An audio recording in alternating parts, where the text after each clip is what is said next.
कल्याणरूपाय कलौचनानां कल्याणतात्रे करुणासुधाप्ते कंवादिदिव्यायुधचत्कराय वातालयाधीश नमो नमस्ते। नारायण नारायण नारायण नारायण नारायण नारायण नारायण नारायण नारायण नारायण नारायण नारायण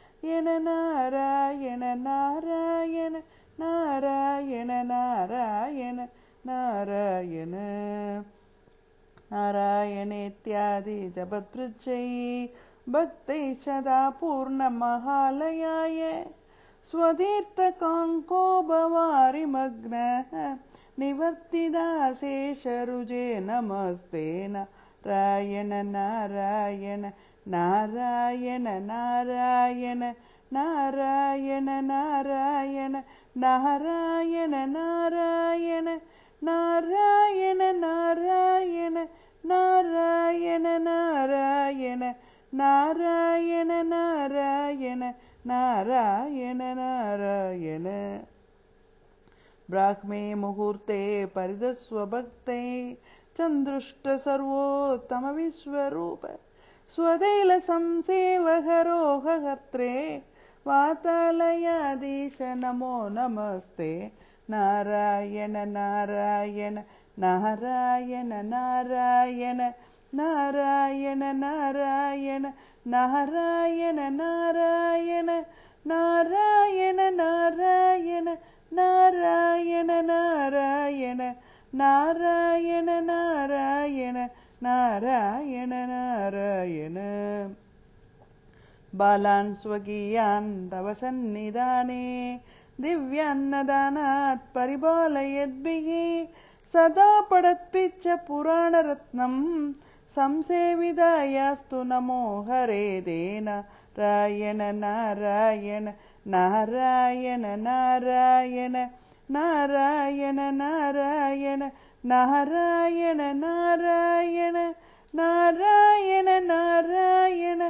नारायण नारायण नारायण नारायण नारायण नारायण नित्यान्नदात्रे निसुप्यरेप्य नित्यं निधिपूजिताय मात्रा स पित्रा स ददोद्धवेन सम्पूजितायास्तु नमो नमस्ते। नारायण नारायण नारायण नारायण नारायण नारायण नारायण नारायण नारायण नारायण नारायण नारायण नारायण नारायण नारायण नारायण अनन्तरामाख्य महिप्रणीतं स्तोत्रं पठेत्यस्तु नरस्त्रिकालं वातालये सत्यकृपाफलेन लभेत सर्वाणि समङ्गलानि।